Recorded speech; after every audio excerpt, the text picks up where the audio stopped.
أعوذ بالله من الشيطان الرجيم بسم الله الرحمن الرحيم الحمد لله رب العالمين والصلاة والسلام على أشرف الأنبياء والمرسلين وعلى آله وصحبه أجمعين سبحانك لا علم لنا إلا ما علمتنا إنك أنت العليم الحكيم رب اشرح لي صدري ويسر لي أمري واحلل عقدة من لساني يفقهوا قولي. وقال المصنف رحمه الله تعالى ونفعنا به وبعلومه في الدارين آمين. Kitab Hidayatus Sibyan muka surat 29 fiqh, sambungan tentang sembahyang mayat.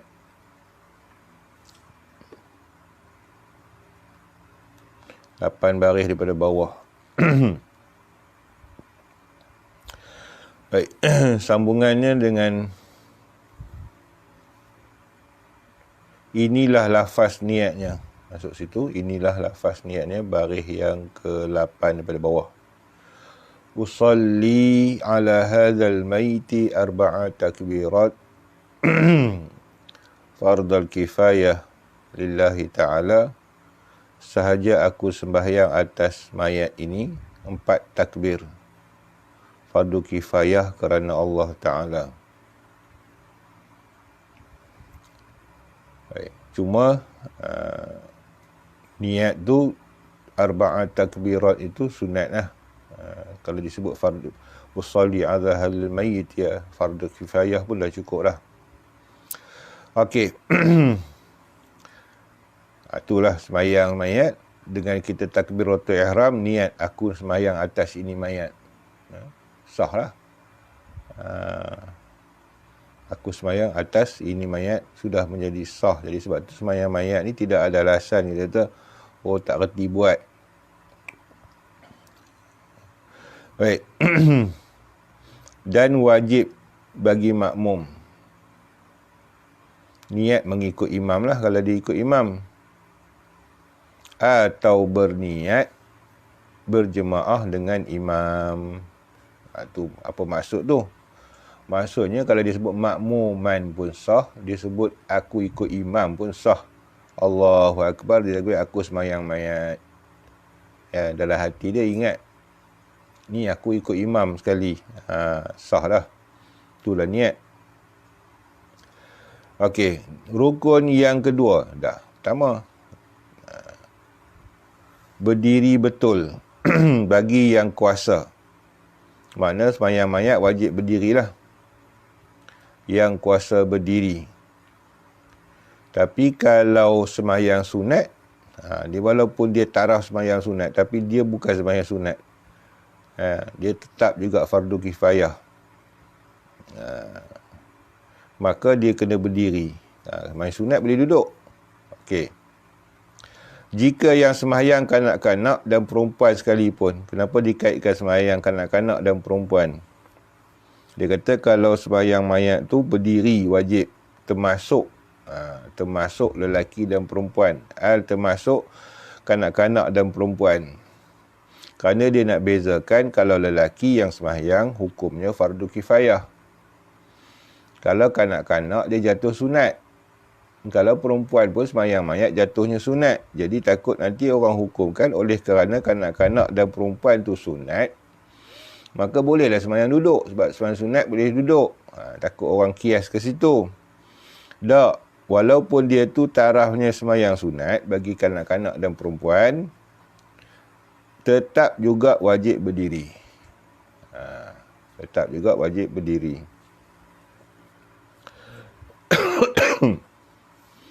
Okey.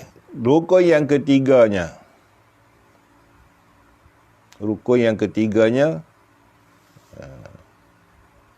Empat takbir. 4 takbir kena takbir. Kalau dalam sembahyang lain satu je yang rukun, yang lain sunat.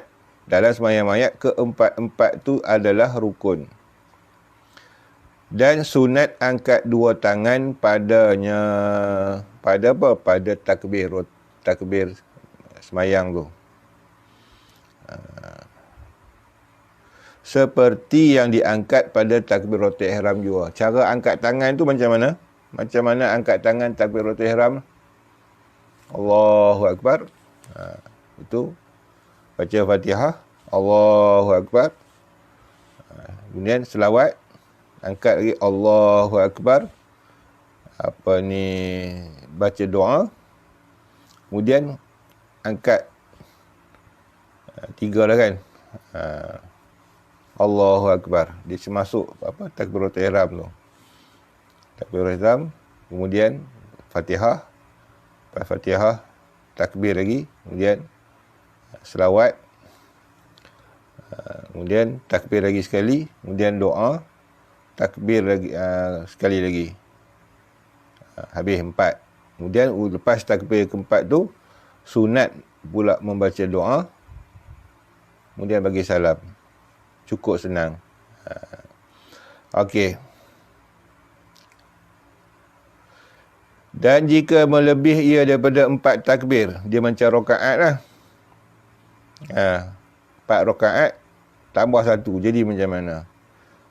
Sama ke tak hukum dia? Sekarang ni rukun dia adalah takbir 4 kali tu wajib, rukun. Kita tambah jadi 5 takbir macam mana?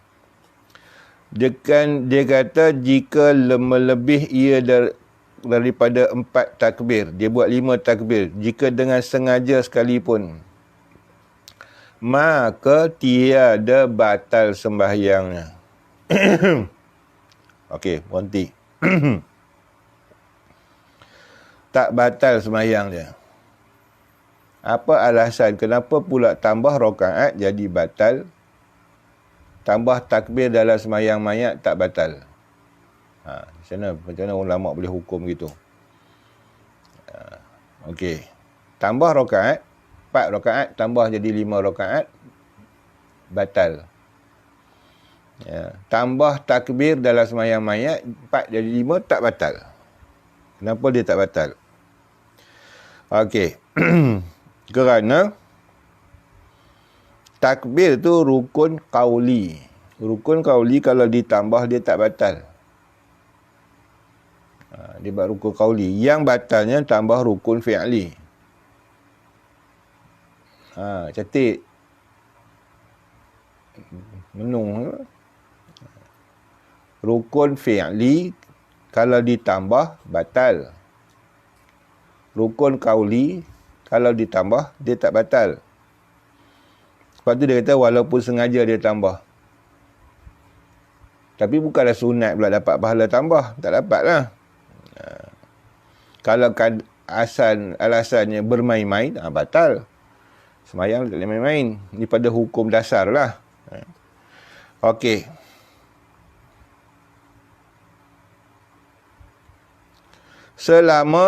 Maknanya selama-lama tiada diiktikadkan akan batalnya. Selagi dia tidak iktikadkan, kalau dia tambah satu takbir lagi, itu hukumnya batal, maka dia tak batal. Kalau dia hukum gitu, batal lah. Pasal iktikad dia batal. Pada pandangan iktikad dia, bahawasanya kalau dia tambah satu takbir lagi, batal. Batal lah. Pasal iktikad dia gitu. Tapi pada hukum asalnya tidak batal. Hukum asal lain. Hukum asalnya tidak batal. Tapi pada pegangan hati dia, dia faham bahawasanya tambah tu jadi batal. Batal lah. Batal lah dengan dia.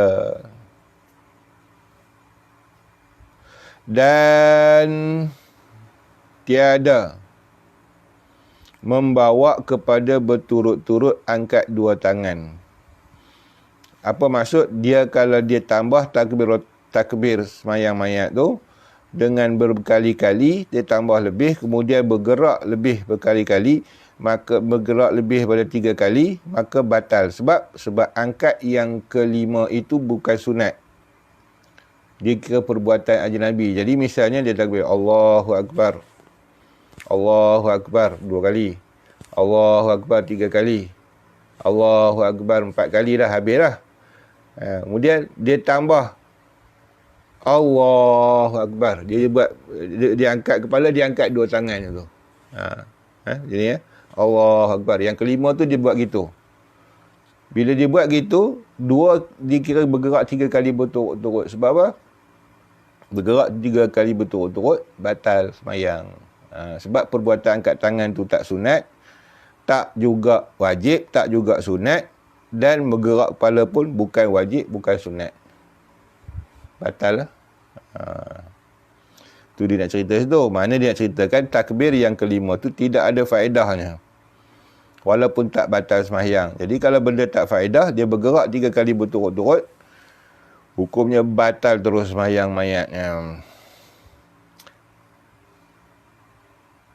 Okey, dan jika melebih ia daripada 4 takbir. Dia je lebih itu melebih, mim lam baha, melebih. Baca melebah pula. Melebih ia daripada 4 takbir jika dengan sengaja sekalipun, maka tiada batas sembahyang. Okey dah, baca dah. Rukun yang keempat,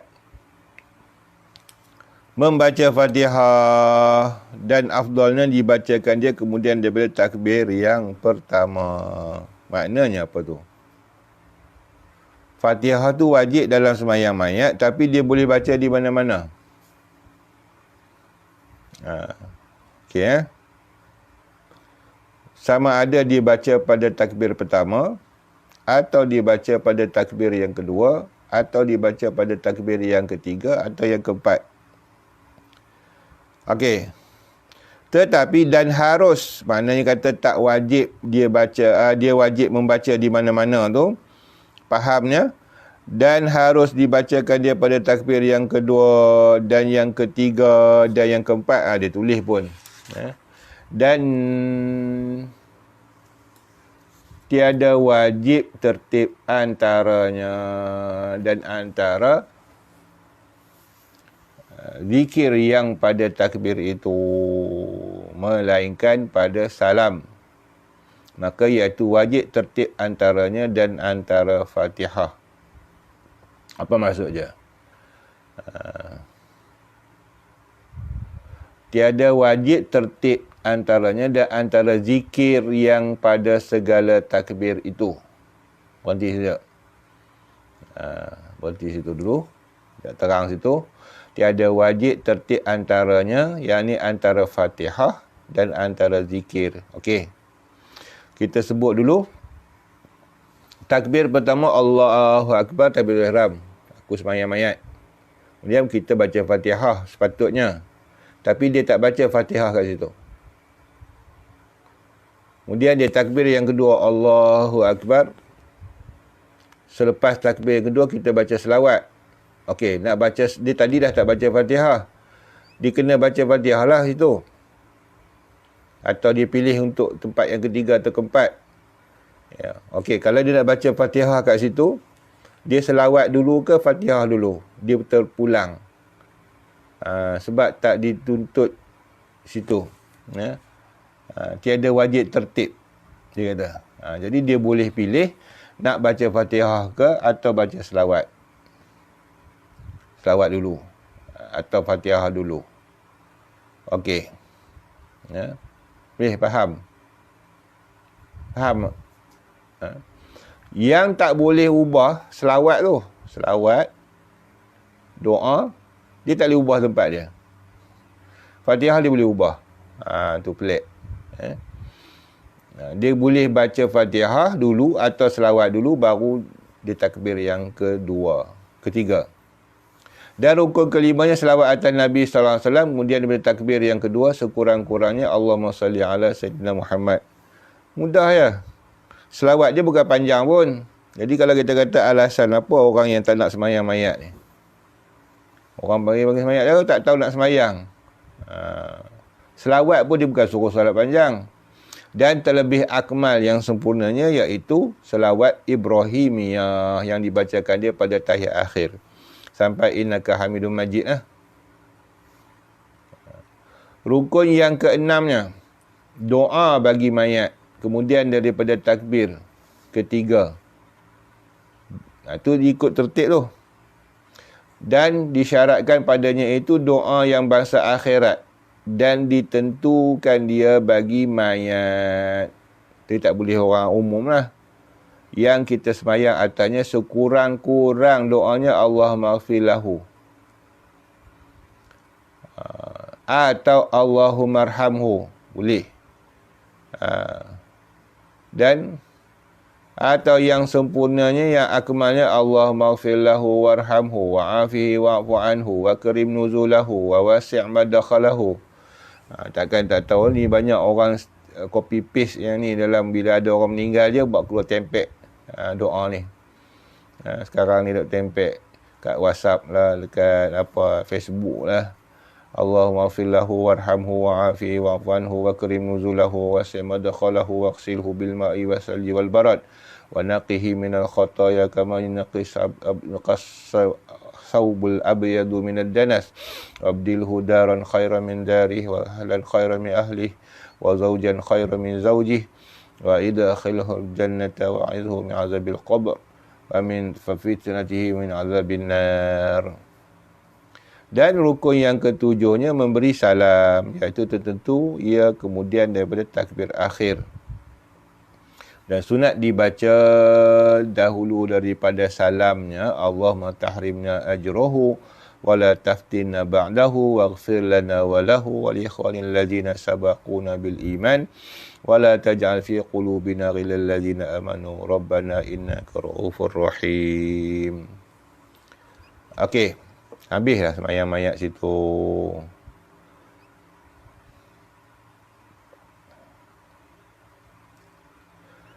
Jadi kita ulang balik.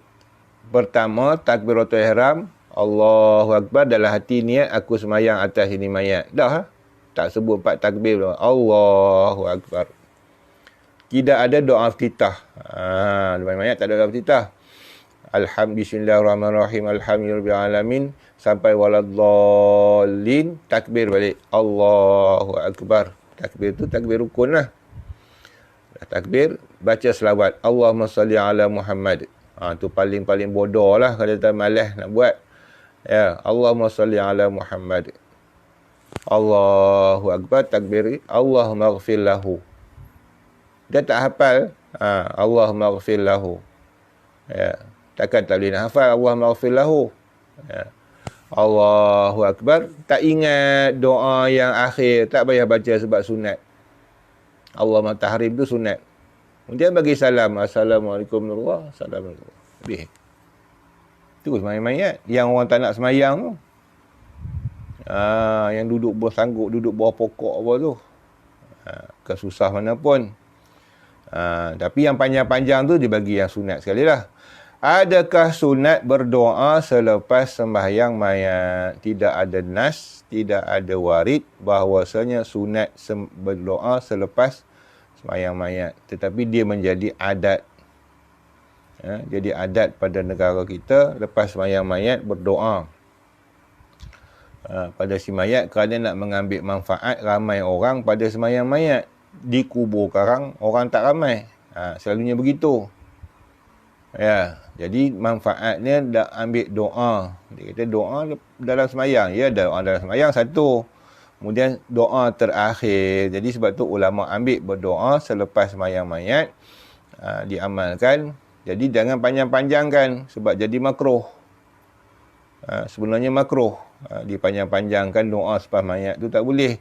Ada yang bertahlil lepas sembahyang mayat, ada setengah tempat membaca Fatihah, kemudian baca itu ini, ya. Memanjang-manjangkan masa tu makruh, karahah. Kalau sampai busuk mayat tu jadi haram. Jadi sebab mayat ni wajib disegerakan. Jadi afdal lah disegerakan dia. Ya, kita baca doa pendek je. Baca doa pun kerana nak dapatkan barakah, beramai-ramai berdoa atas dia. Sekarang di kubur, sekarang orang tak duduk di situ, banyak yang bersembang. Seperti mana yang dipesan di kubur, nanti kita cerita pasal kubur pula. Okey, ingatlah tu. Kemudian ada amalan yang dilakukan, iaitu membaca Fatihah sambil berhenti. Itu tidak ada nas dan bukan juga amalan alim ulama. Ya, jadi adat. Dia adat yang mana dilakukan membaca Fatihah sambil mengusung mayat keluar. Ya, Al-Fatihah. Boleh membaca, tidak menjadi masalah. Ya, tidaklah kita kata haram ataupun bid'ah. Tetapi jangan ada berhenti. Berhenti-berhenti itu adalah melambatkan mayat sebenarnya. Walaupun yasir, walaupun lambat sedikit. Ya, tapi tak dituntut benda tu. Ya. Kenapa bila baca Fatihah kena berhenti? Itu timbul persoalan dalam hukum fiqh. Ya, kalau kita baca Fatihah pada mayat, kita usung terus. Ya, adakah tak sampai pahalanya? Sampai. Ya. Jadi yang afdalnya letakkan mayat dalam kereta ataupun biarkan mayat tu berjalan, diusung, bukan dia berjalan, dia usung. Ya, sambil usung tu ada seorang di rumah dia akan baca Al-Fatihah sekali. Sambil mayat tu berjalan. Sambil mayat tu diusung, dibawa. Ya, bukan mayat tu tunggu. Tak perlu mayat tu tunggu. Ya, kemudian, habis satu Fatihah, Al-Fatihah, ulang lagi sekali. Itu tak apa, tak ada masalah. Yang timbul masalah bila diberhentikan mayat tu. Ada siap pula tekong dia. Dia pegang kanda tu. Al-Fatihah, berdebam dia bagi sekali. Kemudian disuruh baca Fatihah. Kemudian habis Fatihah jalan. Berjalan sekerat Al-Fatihah berhenti pula. Itu timbul masalah. Yang tidak diamalkan. Dan juga dia bukan amalan ulama'. Tidak ada kait dengan masalah fiqh dalam masalah tu. Jadi kalau nak baca pun biarkan mayat tu diusung, dibawa ke kubur. Bacalah Fatihah 3 kali itu, tidak timbul masalah. Bukan timbul masalah tentang baca, tapi timbul masalah bila ada berhenti. Takut dikatakan benda tu sunat. Benda yang tak sunat dikatakan sunat, tu timbul masalah. Ya, bukan kita nak membida'ahkan, bukan. Setiap perkara ibadah yang bukan ibadah dianggap ibadah, itu salah. Boleh kita kata baca Fatihah tu boleh, tu pun harus. Kita tak kata sunat membaca Fatihah 3 kali tak. Itu satu alternatif je.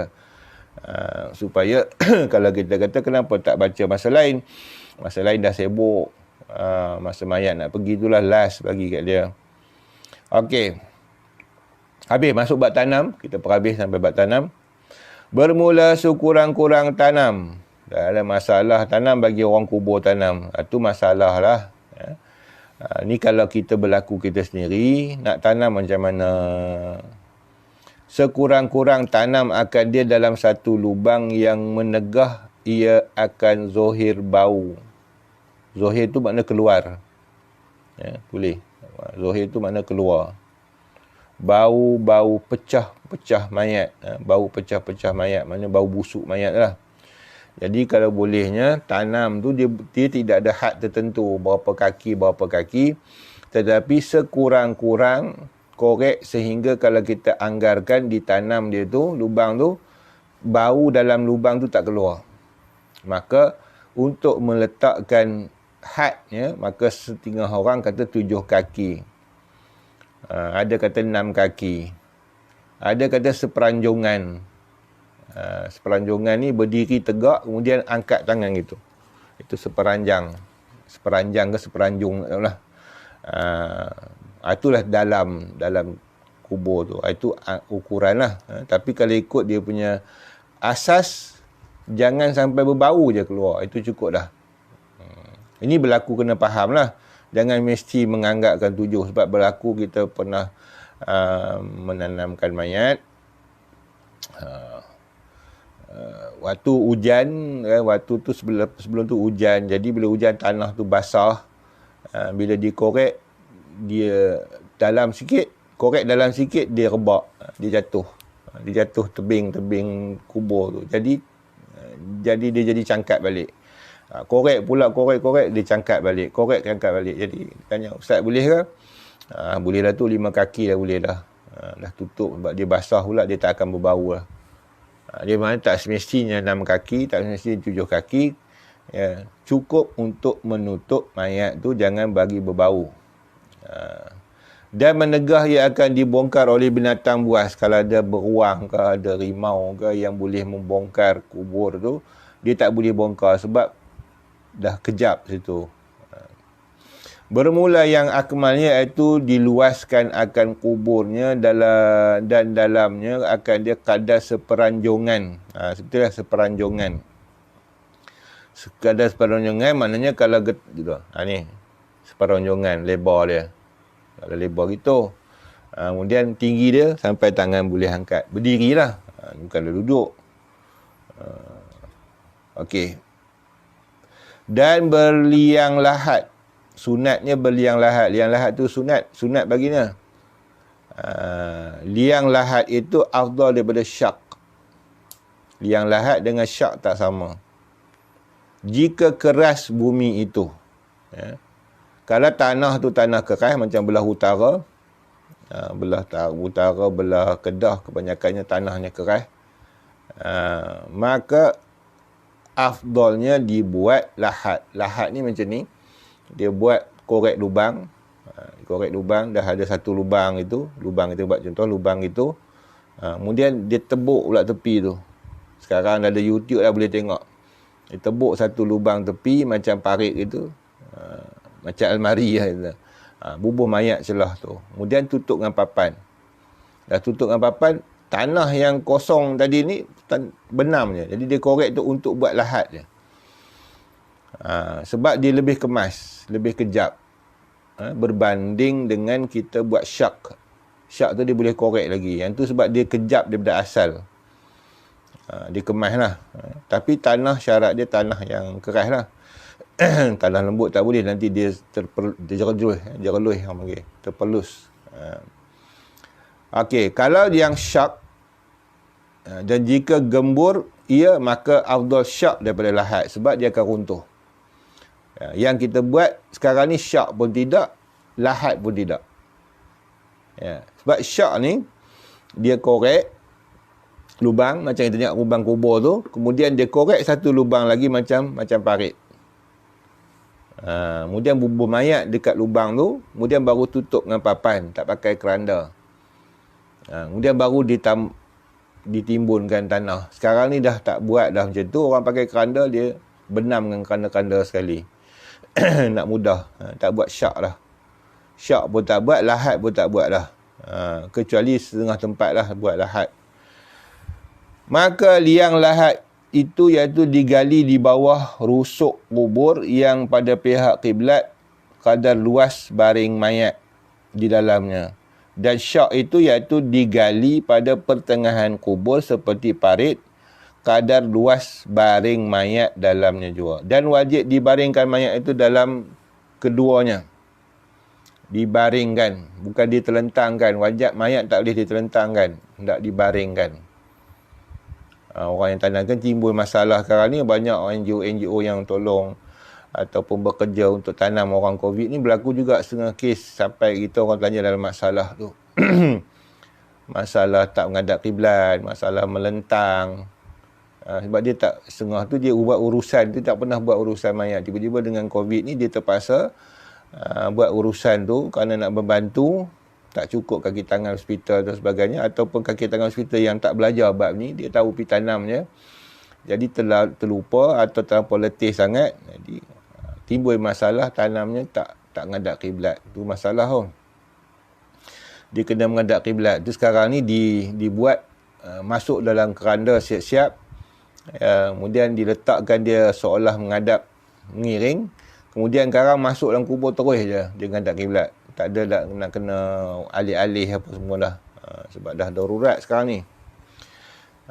Baik. Dan wajib memperhadapkan akan mukanya dan dadanya kepada kiblat. Kalau semayang dada je. Kalau mati menghadap muka dan dada sekali. Dan ditutup akan keduanya itu dengan papan atau lainnya. Tutup syak ataupun apa tadi? Lihat lahat tu dengan papan. Dan dikambus akan kubur itu dengan tanah. Baik. Jadi menghadap kiblat sama ada kepala belah kanan kiri tu tak kisah. Itu sunat. Itu sunat. Sunatlah kalau kita kata mengiring kepala belah kanan. Kata ni kiblat, belah sini katakan kiblat, kepala belah kanan kaki belah kiri, muka ngadap kiblat. Macam orang sakit semayang tu lah, ngadap kiblat. Kalau dia buat terbalik, kepala belah sini, pun sah. Tak masalah. Tapi yang wajibnya muka dan dada ngadap kiblat. Kalau kata diketahui bahawasanya mayat tu ditanam oleh orang masa tu, dia tak tahu dia pakai tanamnya, rupanya tak ngadap kiblat, maka ketika tu wajib dibongkar balik kubur tu untuk balingkan muka dia ke kiblat. Wajib tu, bukan wajib sikit-sikit tu. Dan sunat membaca talqin. Mazhab kita sunat membaca talqin. Ini yang dilarang orang hari ni lah, dia kata bid'ah. Arti talqin tu apa? Mengajar akan mayat, kemudian daripada sempurna tanamnya. Mengajar dia membaca, menjawab soalan di kubur. Kerana ada nas hadis yang dhaif, Nabi suruh sahabat membaca talqin di kubur ibunya dengan beberapa lafaz lah. Maka ulama susun lafaznya jadi panjang. Maka ulama mazhab kita banyak menyokong hadis tersebut, walaupun setengah mazhab tidak. Siapa nak buat talqin buat, siapa tak nak talqin pun tak perlu. Tapi jangan sampai melarang orang bertalqin, itu tak boleh, sebab dia dalam mazhab sunat. Jangan talqin, dia kata ini bid'ah misalnya. Okey. Dan sunat ziarah kubur orang Islam bagi segala lelaki dan makruh bagi perempuan. Ingat ni, perempuan makruh ziarah kubur. Jadi masa mati, satu timbul masalah masa mati ni, semua orang kena ingat.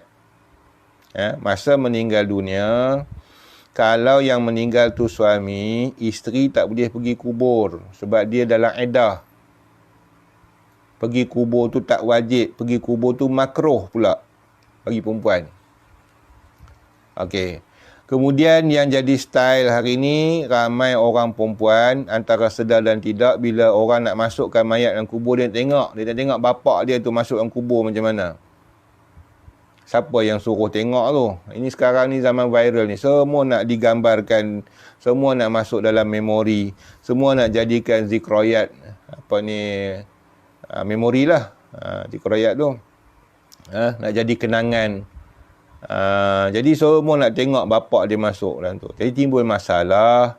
Kalau di kubur perempuan makruh pergi. Yang keduanya, timbul masalah mengganggu urusan kerja orang kerana ramai lelaki di sana. Jadi bila bergaul, campur gaul mayat orang lelaki dan perempuan, dah jadi haram.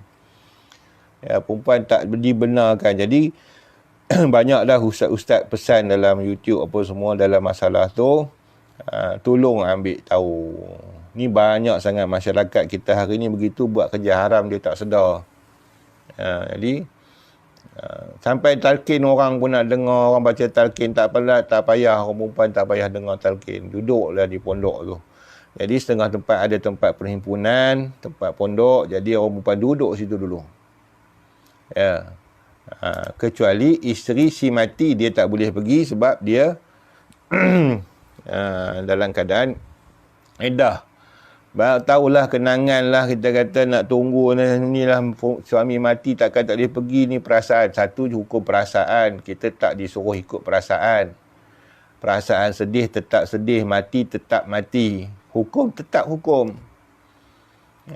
Adakah dengan dia pergi kubur tu puas hati, dia boleh hilang sedih? Tetap sedih juga, lagi sedih. Tapi nak mengharamkan tak boleh. Sebab Siti Fatimah melihat bagaimana orang tanamkan Nabi SAW daripada jauh.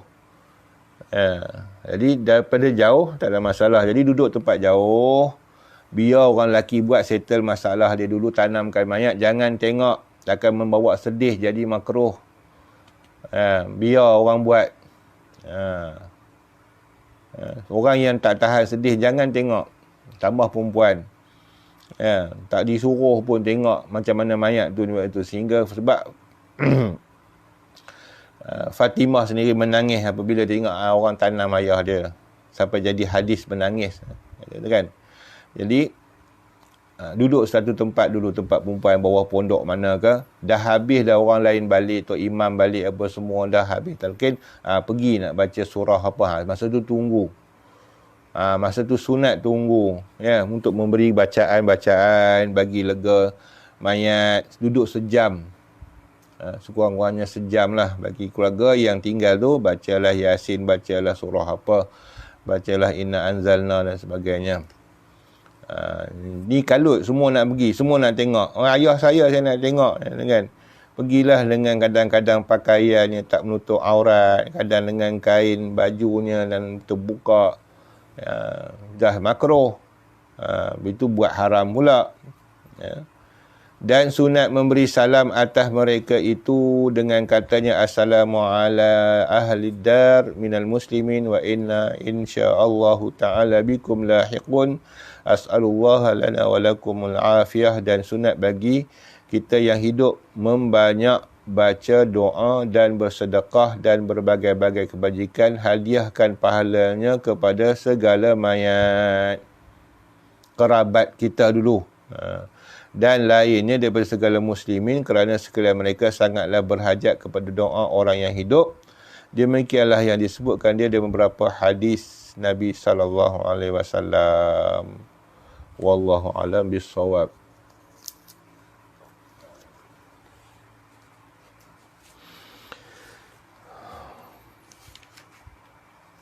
Bab zakat ni kita tak baca habis lah. Kita tak baca. Bab puasa pun kita tak baca lah. Puasa dia tak boleh. Bab semayangnya susah. Jadi habislah, khatamlah kitab kita ni dalam Hidayatus Sibyan. Kita tak sambung sampai bab zakat apa semua tu. Itu banyak boleh tengok tempat lain lah. Dia tak rumit. Kita tak banyak pun masalah nak timbul. Semayang yang pentingnya. Habis ni kita tak ulang. Kita akan sambung kuliah kita dengan habiskan tauhid dulu. Jadi mana-mana yang kita Hidayatus Sibyan ni kita akan baca kitab tauhid. Penawar bagi hati kita tengoklah, kita susun jadual kembali. Jadi esok tak baca fiqah lah. Jadi kalau ada masalah fiqah, buat soal jawab lah. Kita akan jawab. Bab zakat ke, bab apa, bab puasa ke, bab lain tu tak payah sangat. Kita nak terang. Jadi esok kita buka kitab Fatih Faridah. Esok Rabu pun kitab Fatih Faridah. Hari Khamis kita baca Penawar bagi hati. A'udzubillahi Bismillahirrahmanirrahim. Alhamdulillahirabbil alamin wassalatu wassalamu ala asyrafil anbiya'i wal mursalin wa ala alihi washabihi ajma'in. Allahumma aftah alaina futahal arifin. Allahumma aftah alaina fil arifin. Allahumma aftah alaina fil arifin. Allah nawwir qulubana bi nur hidayatika kama nawwarta ardhal syamsika wa bi rahmatika ya rahimin warham.